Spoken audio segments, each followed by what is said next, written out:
어, 오늘 본문의 말씀은 십계명 중의 일부분입니다. 사실 요즘은 십계명을 많이 암송하지 않는데요.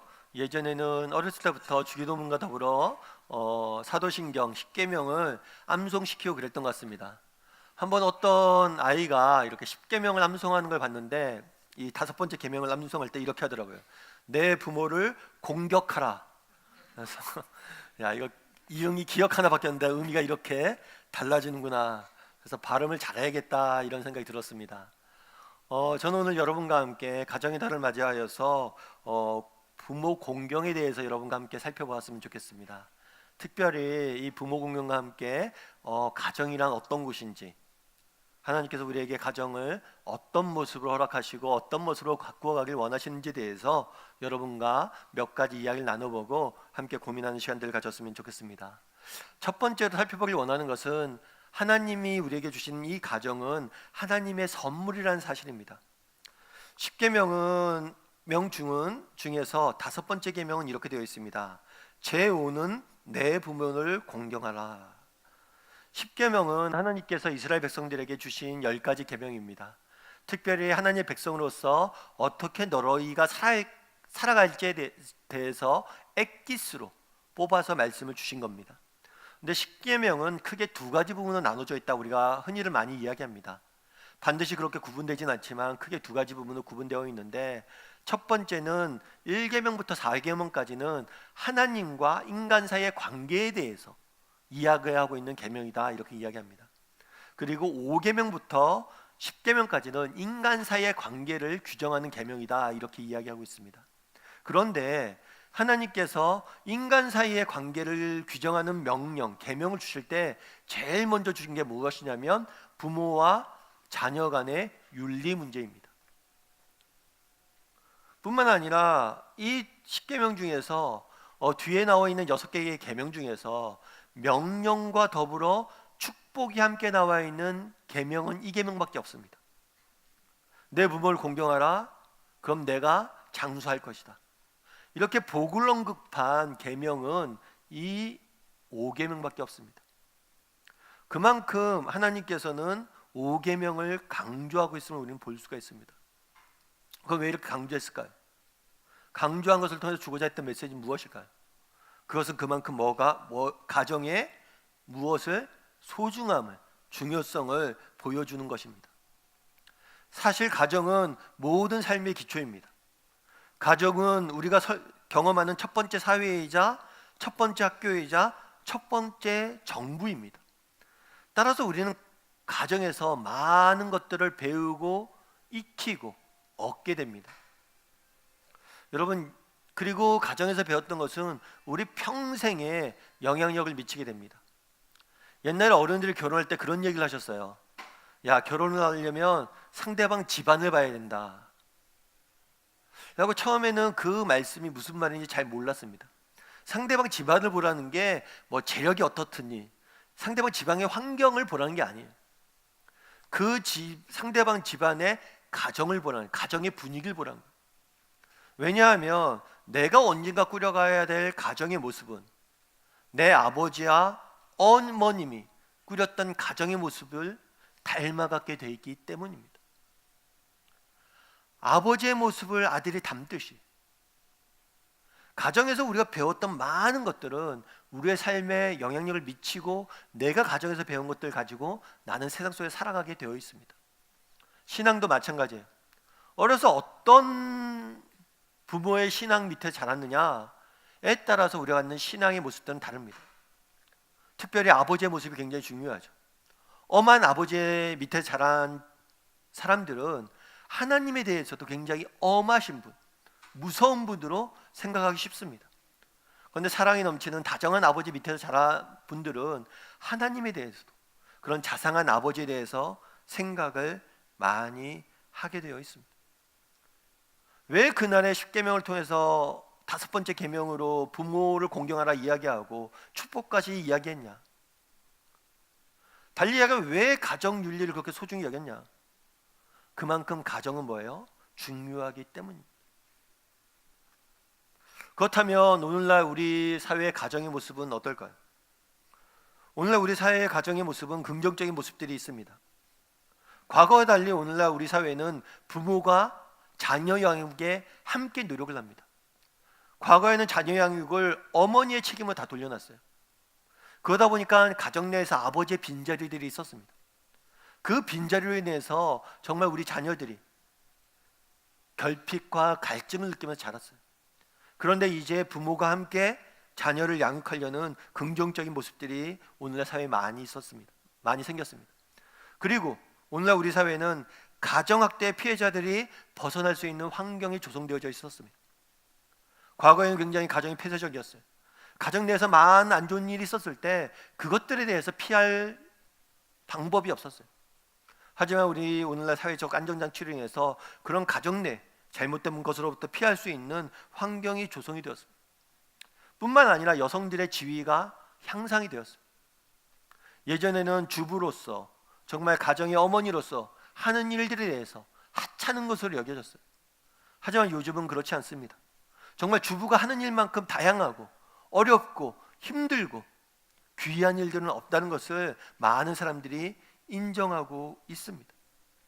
이것은 오늘날 우리 사회가 갖고 있는 가정의 긍정적인 모습이에요. 그런데 오늘날 우리 사회의 가정이 갖고 있는 부정적인 모습들도 있습니다.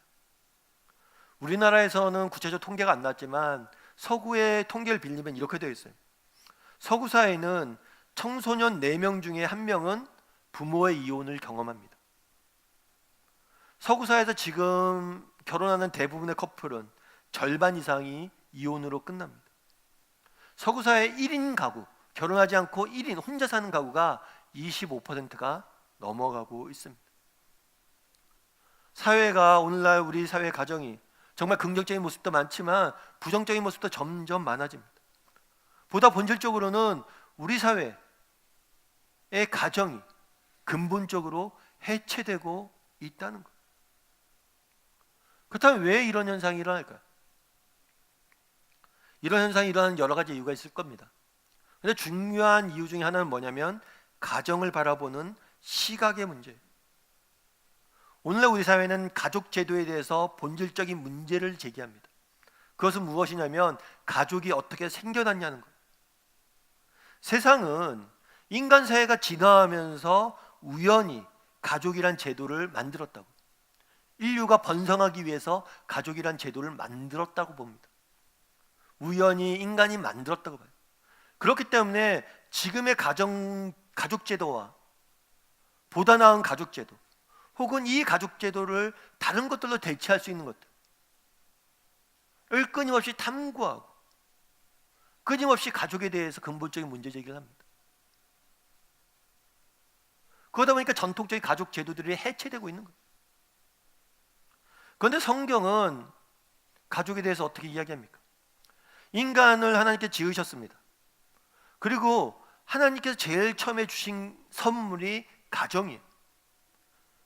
아담이 독초하는 것이 좋지 않아 도울 배필을 주겠다. 가정이란 선물을 주셨습니다. 우리는 가족은 인간이 진화하는 과정 속에서, 사회가 발달하는 과정 속에서 우연히 만들어졌다고 보지 않습니다. 하나님께서 인간을 지으시고 제일 처음에 준 선물이 가정이고, 가정은 우리 삶의 본질이라고 봅니다. 따라서 우연히 가족 제도가 생겼다는 사람들과, 이건 우리 삶의 본질이라고 보는 사람들과 가족의 중요성을 바라보는 시각은 달라질 수밖에 없습니다. 성경은 무엇이라고 이야기합니까? 가족은 하나님이 우리에게 주신 선물이라고 이야기합니다. 여러분, 우리는 어떻습니까? 하나님께서 우리를 위해서 주신 선물이 내가 지금 여기 서 있는 나의 가정임을 믿습니까? 여러분의 가족이 하나님이 여러분을 위해서 주신 선물임을 믿습니까? 정말 가족만큼 소중한 것이 없음을 믿습니까? 사실 가족만큼 소중한 것이 없다는 것을 우리는 믿어요. 알아요. 그런데 문제는 뭡니까? 소중함을 느끼기만 하지 실제로 행하지 않는다는 것. 그리고 나중에 시간이 많이 흘러서 후회하는 경우들이 많습니다. 지금은 모르시는 분들은 모르시겠지만 저도 기억이 가물가물한데 1997년도에 전국이 한번 들썩였던 때가 있습니다. 왜 들썩였냐면 신창원이라는 범죄자가 감옥에 갇혀 있다가 탈옥하는 일들이 생겨났어요. 이 사람이 탈옥했다가 바로 잡히면 상관이 없었는데 탈옥하고 무려 2년 6개월 동안 도망 다녔어요. 안 잡혔어요. 이때 이 신창원 씨를 잡기 위해서 동원된 연인원이 97만 명이, 100만 명에 가까운 사람이 이 사람을 잡으려고 그랬어요. 뿐만 아니라 당시 현상금 최고액을 찍었어요. 그러다 나중에 전라도 쪽에서 잡히게 됩니다. 근데 신창원이 자기를 잡힌 다음에 이런 얘기를 해요. 나를 잡기 위해서 군대가 동원되고 엄청난 돈을 쓰고 있는데 나 같은 사람이 생기지 않는 방법이 있었다. 그건 뭐냐면 초등학교 때 선생님이 내 머리 한 번을 쓰다듬어 주었다면 내가 여기까지 오지 않았을 것이다. 물론 자신의 범죄에 대해서 합리화시키려는 말일 수도 있어요. 하지만 이 사람이 얘기한 건 어렸을 때 따뜻한 말 한마디, 따뜻한 격려 한마디, 그것이 그렇게 듣고 싶었는데 그 말 한마디를 못 들어서 내가 여기까지 오게 된 것 같다. 어쩌면 오늘날 우리 가정도 마찬가지일 수 있죠. 정말 아버지에게 따뜻한 말 한마디 듣고 싶고 정말 자녀의 전화 한 통화 받고 싶은데, 그리고 정말 어머니도 사랑하고 우리 자녀들도 사랑하는데 정작 그 마음을 표현하지 못하는 게 우리의 현실이 아니라는 거예요. LA 타임즈에 그런 광고가 한번 난 적이 있어요. 나와 대화를 하면 일부를 드리겠습니다. 그 대화는 어떤 노인이 외로워서 이 광고를 낸 거죠. 근데 이 노인에겐 자녀들도 있었어요. 그런데 말벗할 사람이 없어서 이런 광고를 낸 겁니다. 바라기는 정말 가정은 하나님이 주신 선물임을 우리가 믿었으면 좋겠습니다. 그리고 가정을 소중히 여겼으면 좋겠어요. 소중히 여길 뿐만 아니라 작은 말 한마디라도, 작은 행동 하나라도 가정을 위해서 행할 줄 아는 저와 여러분이 되기를 주님의 이름으로 소원합니다. 두 번째로, 가정은 무엇이냐? 하나님의 기업입니다.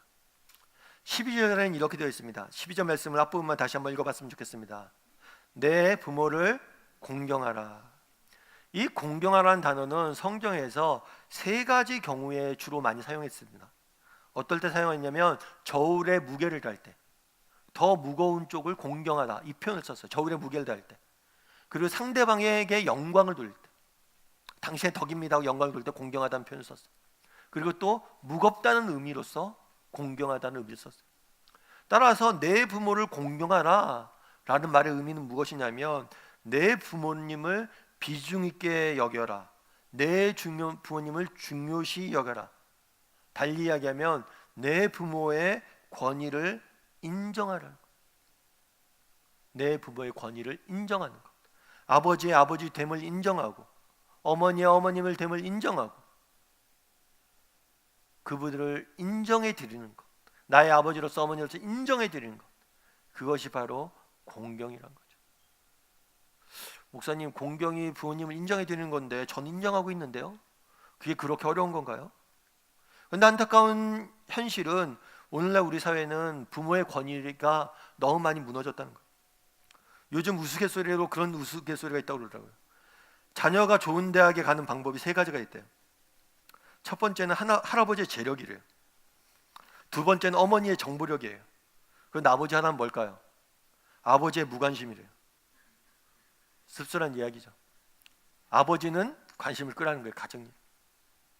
아버지의 권위에 대해서 이 사회에는 우스갯소리를 만들어서 아버지의 권위를 땅에 떨어뜨리고 있습니다. 오늘날 우리 사회는 포스트 모던 시대라고 이야기해요. 포스트 모던 시대는 모든 권위에 대해서 부정하는 시대입니다. 아버지의 권위도. 프로이트라는 심리학자가 있어요. 정신분석학자죠. 이분은 어떤 이야기를 했냐면 우리 인간을 무너뜨리는, 우리 인생을 망가뜨리는 가장 중요한 원인이 부모의 기대라는 거예요. 따라서 부모의 기대라는 속박에서 자신을 벗어나기 위해서 아버지를 죽이는 것, 이것이 개인이 갖고 있는, 현대인이 갖고 있는 심리학적 책임이란 거예요. 물론 맞죠. 부모의 잘못된 기대가 우리 자녀를 속박에 가두는 경우는 있습니다. 하지만 아버지의 권위 자체를 완전히 무너뜨리고 아버지를 죽이는 것이 우리의 심리학적 책임이다 라고 이야기할 정도로 세상은 권위에 대해서 부인하고 있습니다.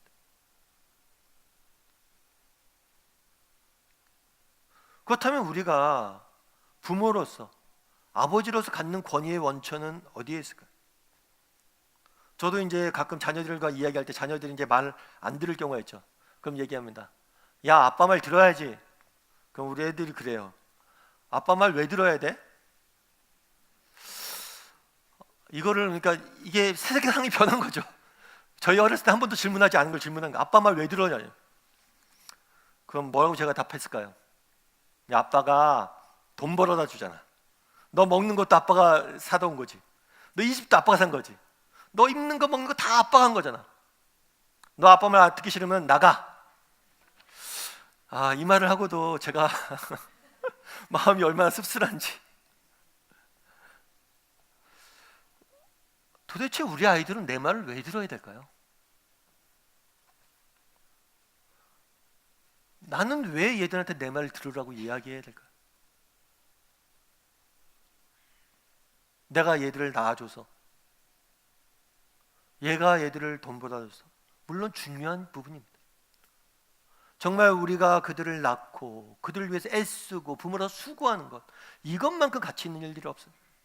정말 이 험한 세상 속에서 돈 벌기가 쉽습니까? 죽도록 고생해서 가족을 위해서 헌신하는 것, 이거 정말 가치 있는 일입니다. 그것만으로도 존경받아 마땅한 일이라고 저는 믿습니다. 그런데 정말 우리 아이들이 말을 들어야 되는 게 내가 이들에게 돈을 벌어다 주고 먹이기 때문일까요? 그렇다면 언젠가 내가 더 이상 돈 벌지 못할 때가 있을 텐데, 그때 아이들은 내 말을 안 들어도 되는 걸까요? 그럼 나는 딴 사람보다 조금 덜 좋은 환경에서 우리 자녀를 키울 수 있는데, 그럼 더 좋은 환경에서 키우게 한 아버지는 더 높은 권위를 갖는 거고 나는 권위를 안 갖는 걸까요? 우리의 권위는 어디서 오냐는 거예요. 왜 우리 자녀는 우리의 말을 들어야 되는 거예요? 우리의 권위는 세상적인 것에서 오는 게 아닙니다. 우리의 권위는 어디서 와요? 하나님에게서 오는 거예요. 하나님이 이 가정에 가장으로서 나를 세웠기 때문에, 하나님이 이 자녀들을 내게 자녀로 맡기셨기 때문에 나는 아버지로서 권위가 있는 거예요. 우리의 권위는 하나님에게 있습니다. 하나님이 내게 맡기셨기 때문에 내가 맡은 자로서 이 자녀를 잘 돌봐서 하나님의 자녀로서 세워가게 드리는 것, 하나님께 다시 드리는 것, 그것이 나의 역할이에요. 아버지 말을 왜 들어야 되냐? 하나님께서 내게 널 맡기셨기 때문이다. 하나님께서 내가 너를 맡기셨기 때문에 내가 너를 양육하고 너를 먹이고 가르치고 이것이 나의 책임이기 때문에 나는 하는 것이고, 거기에 나의 권위의 원천이 온다. 자녀들도 마찬가지죠. 부모님을 왜 공경해야 됩니까? 하나님께서 이분들에게 나를 맡기셨기 때문입니다. 이분들을 아버지로 어머니로 세우셨기 때문입니다. 세상 사람들 그러죠. 애들이 말을 안 들으면 아휴, 쟤는 왜 저렇게 말해서 그래. 그럼 세상 사람 뭐라고 얘기합니까? 누구 닮긴 엄마 아빠 닮았지. 그런데 우리는 뭐라고 답해야 됩니까? 하나님이 내게 주셨다는, 정말 내가 정말 저들에게 꼭 필요한 사람이기 때문에, 나 아니면 안 되기 때문에 내게 맡기셨다는 것. 우리 부모들도 마찬가지입니다. 세상에 많은 부모님들 있지만 내게 가장 좋은 분들을 하나님께서 만나게 하셨다. 아버지로 세우셨다. 세상의 것들에서 아버지의 권위를 찾으면 결국 그것은 찾을 수 없습니다. 프로이드 얘기처럼 아버지를 죽이는 것이 개인의 심리학적 책임이라고 이야기할 정도로 세상의 것들에서는 아버지에 대한 권위가 나올 수가 없어요. 참된 권위는 어디서 찾을 수 있습니까? 하나님이 내게 주신 기업이라고, 가정을 하나님께서 우리에게 주신 기업으로 인정할 때 우리는 참된 권위의 원천을 찾을 수 있고, 내가 우리 자녀들을 보살펴야 될 이유를 찾을 수 있고, 정말 내 부모를 공경해야 될 이유를 찾을 수 있는 거예요. 바라기는 정말 가정을 하나님께서 우리에게 주신 기업으로 여기고, 정말 맡은 자로서, 청지기로서 서로를 섬기고 서로를 돌보고 서로를 사랑하는 우리 다음의 식구들이 되기를 주님의 이름으로 소원합니다. 사실 가끔 그런 거 많이 보죠. 존경하는 인물 조사, 누가 누굴 제일 존경하느냐. 그러면 뭐 영국에서 한번 조사했대. 매년 조사하는데 2015년도에는 1등이 빌 게이츠였다고 그러더라고요. 해마다 저런 걸 조사합니다. 그래서 여성 중에 제일 인기 있는 사람, 존경받는 사람, 남성 중에 제일 존경하는 사람을 쭉 뽑아놨어. 여러분들은 가장 존경하는 사람이 누구입니까? 저는 뭐 옥하는 목사님도 모시고 있었기 때문에 옥하는 목사님 굉장히 존경합니다. 그런데 요즘 들어서 누굴 가장 존경하냐 그러면 뭐 개인적으로 죄송한 얘기긴 하지만 어머니란 대답을 많이 해요. 제 친구가 한번 장례식 있었습니다. 아버지 장례식 있었어요. 근데 그 친구는 아버지와 사이가 별로 안 좋았어요. 물론 그렇다고 해서 뭐 이 연을 끊고 그런 건 아니에요. 그런데 마음속으로는 아버지를 인정하지 못하는 면들이 많았어요. 장례식 때 제가 갔어요. 가서 이런저런 얘기하다가, 야 승원아, 내가 장례식 때 이렇게 조문객들이 오잖아요. 아버지를 아는 사람들이 와서 아버지에 대해서 이야기하고 아버지에 대해서 이야기하고 쭉 만나는 그 사람들 만나는데 참 내가 보지 못했던 아버지의 모습을 봤다 이러더라고요. 난 아버지가 요만한 거였는데 보니까 아버지의 다른 모습들이 너무 많았다. 그러면서 정말 아버지가 이런 모습들이 있는 분이었다고 내가 미리 알았다면 아버지와 좀 더 좋은 관계가 됐을 텐데. 이 땅의 아버지, 이 땅의 어머니, 아버지와 어머니만라는 사실 자체로 정말 받을 만한 구석들이 많은 분들입니다. 저도 저희 어머님 사회적으로 대단한 분도 아니세요. 뭐 저희가 넉넉하게 뭘 한 것도 아니고. 그리고 엊그저께도 저희 어머니 만나서 얘기하는데 얘기하다 보면 답답할 때도 있죠, 저도. 그런데 저희 어머니는 정말 존경합니다. 늘 기억에 남는 건 그런 거예요. 우리 어머님 하면 떠오르는 생각은 뭐냐면, 제가 젊었을 때, 학창시절 때 새벽에 화장실 가려고 깨면 집이 좁았는데 부엌 구석에서 기도하고 계세요. 우리를 위해서 새벽마다. 그 모습은 잊을 수가 없어요.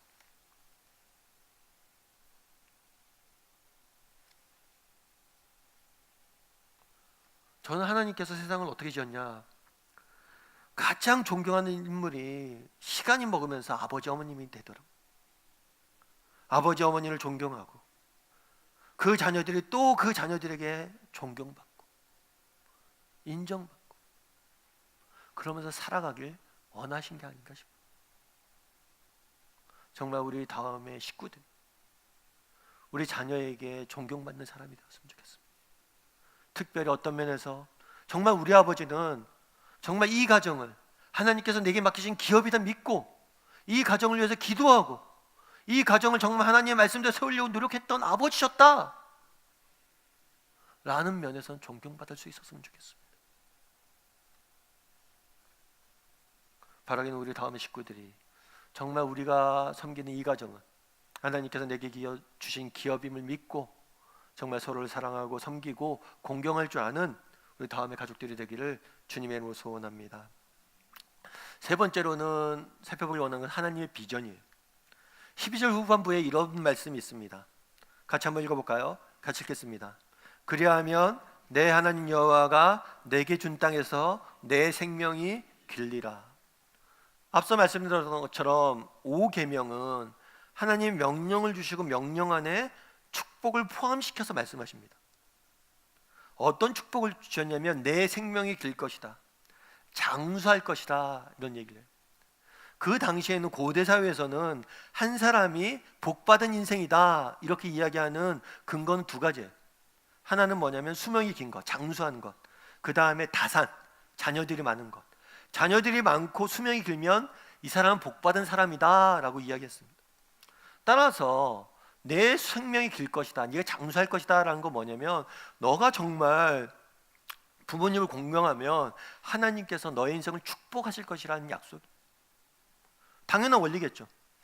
정말 우리의 가정을, 하나님을, 우리의 가정을, 우리 부모님을 하나님이 내게 주신 기업으로 여기고 하나님 명령에 순종하여서 정말 하나님 말씀을 따라서 가족을 사랑하고 섬기고 공경하면 당연히 하나님께서 복 주시죠. 그건 성경의 진리입니다. 그런데 우리가 한 가지 기억할 게 있었던 거죠. 그건 뭐냐면, 여기서 내 수명이 길 것이라는 것은 단순한 개인적인 축복만을 의미하는 게 아니에요. 왜 그러냐면, 뭐라고 표현되어 있냐면, 내 하나님 여호와가 내게 준 땅에서, 내게 준 땅에서, 이 내게 준 땅은 무엇을 의미하냐면 가나안을 의미해요. 왜냐하면 지금 출애굽기는 어떤 과정이냐면, 애굽에서 탈출을 해서 정말 약속의 땅인 가나안 땅에 들어가는 과정에 있는 사람들. 이 사람들이 약속한 겁니다. 네가 그 땅에 들어가서. 그런데 이 사람들 중에서는 그 땅에 못 들어간 사람들이 훨씬 더 많아요. 그러면 그 땅에서 장수한다는 말이 도대체 무슨 말이냐는 거예요. 이건 단순히 내가 너를 개인적으로 축복한다는 단순한 의미가 아니에요. 내가 정말 하나님, 이 가정을 하나님이 주신 기업으로서 여기고 이 가정을 바르게 세우고자 노력한다면 내가 너의 가정을 통해서 놀라운 일들을, 정말 이 세상을 바꾸는 일들, 그 땅을 변화시키는 일들을 하겠다는 거예요. 그 당시에는 우리나라는 이제 고려장이라는 이야기가 있어요. 고려장 하면 늙은 부모를 더 이상 봉양할 수가 없어서 산에다 버리는 이야기예요. 그게 실제로 고려시대의 풍습이었다 아니었다, 이 얘기에는 논란이 있습니다. 그런데 문헌을 찾아보면 그 당시 고대 근동 가나안 땅에는 고려장과 같은 제도들이 있었어요. 노동력을 노인들이 잃어버리면 길거리에 내모는 풍습들이 있었어요. 버리는 거죠. 따라서 이 부모를 공경하라는 것은 노인의 인권을 지키는 법이기도 해요. 달리 이야기하면 이 가나안 땅 사람들은 정말 가족을 소중히 여기지 아니하고 부모를 경경하지 않고 가정들이 많이 파괴되어지고 있는 국면이었습니다. 거기에 너희가 가서 참된 가정이 무엇인지 보여주고 정말 부모 공경과 자녀 사랑이 무엇인지 증거하고 그 땅을 변화시키는 영향력 있는 가정이 되라는 그런 명령이기도 한 겁니다. 축복이면서 동시에 명령인 거예요.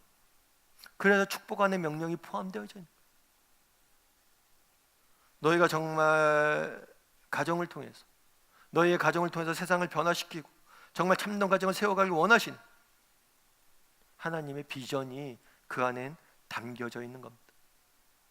여러분, 성경에 보면 고아와 과부를 도우라는 이야기들이 많아요. 고아와 과부를 도우라는 이야기는 고아와 과부가 사회적 약자이고 가장 빈약한 계층이기 때문이기도 하지만, 고아와 과부를 도우라는 건 뭐냐면 가정이 없는 사람들에게 너희가 가정이 되어주라는 거예요. 그 땅에 들어가서 참된 가정을 회복하고 가정이 없는 사람들에게 가정이 되어주고 그들에게 가족의 사랑을 주라는 거예요. 오늘날 우리가 교회가 경기 여자 자립생활, 오늘 주보에 나오는 경기 여자 자립생활관과 탈북 청소년들을 돕습니다. 왜 그들을 돕습니까? 그들의 가정이 되어주기 위함이에요. 왜 오늘날 많은 사회, 아까 신창훈 씨 예도 들었지만 많은 사회들이 애적 문제들이 생깁니까? 왜 사회적으로 많은 돈들을, 많은 재화들을, 많은 노력들을 투자하고 있습니까? 그런데도 말하지 않습니까? 따뜻한 말 한마디면 이 나 같은 사람 생기지 않을 거예요. 결국에 가정이 무너지고 참된 가정이 없어지고 가정이 필요한 사람들이 가정을 찾지 못해서 그런 문제들이 생기는 거예요. 그날의 내 부모를 공경하라는 명령 속에선 하나님의 비전이, 꿈이 담겨 있습니다. 정말 우리 믿는 사람들 가정들 통해서 이 세상에 정말 참된 영향력을 미치고 세상을 변화시켜 가고자 하는 꿈들, 그리고 우리가 믿는 사람들이 정말 가정이 필요한 사람들에게 참된 가정이 되어주고 비전들을 보여주는 것, 특별히 우리 중에 정말 저도 그렇지만 참된 아버지의 모습을 경험하지 못하고 구하로 자란 사람들, 이 교회에 나와서 하나님을 통해서 아버지의 모습들을 배우고 정말 성도를 통해서 사랑을 느끼고 그것들로 다른 사람들을 참된 가정을 꾸리는 그런 비전들이 이 명령에 담겨져 있는 거예요. 바라기는 정말 우리 믿는 사람들의 가정들이, 우리 다음에 가정들이 이런 하나님의 비전의 산실이 되었으면 좋겠습니다. 우리 가정들을 통해서 세상이 변화되어지고 세상에 선한 영향을 미치는 그런 가정이 되기를 주님의 이름으로 소원합니다. 미국의 조나단 에드워드라는 목사님이 계셨어요. 이 목사님은 미국의 대붕기를 이끌었던 인물입니다. 그런데 이 목사님 당대에는 굉장히 많이 고생을 했어요. 나중에는 교회에서도 여러 가지 어려운 문제가 생겨서 거의 쫓겨나다시피 하셨어요. 그래서 생애 마지막엔 인디안 선교사, 인디안 선교를 하면서 생을 마감하셨어요. 그런데 그분이 쓴 책은 지금도 많은 사람들에게 선한 영향을 미치고 있습니다. 어떤 사람들이 연구를 했어요. 아니, 저분은 이렇게 아름다운 하나님 말씀을 전하고 하나님 말씀대로 살려고 하고 하나님 말씀 뜻대로 이렇게 했는데 왜 저의 인생은 저렇게 됐을까? 해서 궁금해서 많은 사람들이 조사를 해봤어요. 그런데 어떤 조사를 했냐면 이 조나단 에드워드 목사님의 자녀가 11명 있었습니다. 그런데 그 100년 뒤에 그 남은 학자들이 분석을 해봤어요. 그 후손들에 대해서 11명의 자녀가 있었는데 후손들이 1400명이었어요. 그런데 이 사람들 다 조사해 보니까 이 자녀들의 30% 이상이 정말 사회 중요 부분에서 영향력을 미치고 있었어요. 그러면 정말 어떻게 학자들이 얘기했냐면 그때 당대에는 열매 맺지 못했지만 하나님께서 그 가정을 통해서 일하고 계심을 확인했다고 이야기했어요. 우리도 마찬가지입니다. 여러분, 우리의 가정은 하나님의 선물입니다. 우리의 가정은 하나님의 기업입니다. 우리의 가정은 하나님의 비전입니다. 우리가 가정을 이렇게 정말 이러한 마음으로 아끼고 섬기고 세워가고자 했을 때 하나님께서 우리 자녀들을 통해서 놀라운 일들을 이루실 겁니다. 일하실 겁니다. 그런 믿음을 가지고 살아갈 줄 아는 저와 여러분이 되기를 주님의 이름으로 소원합니다.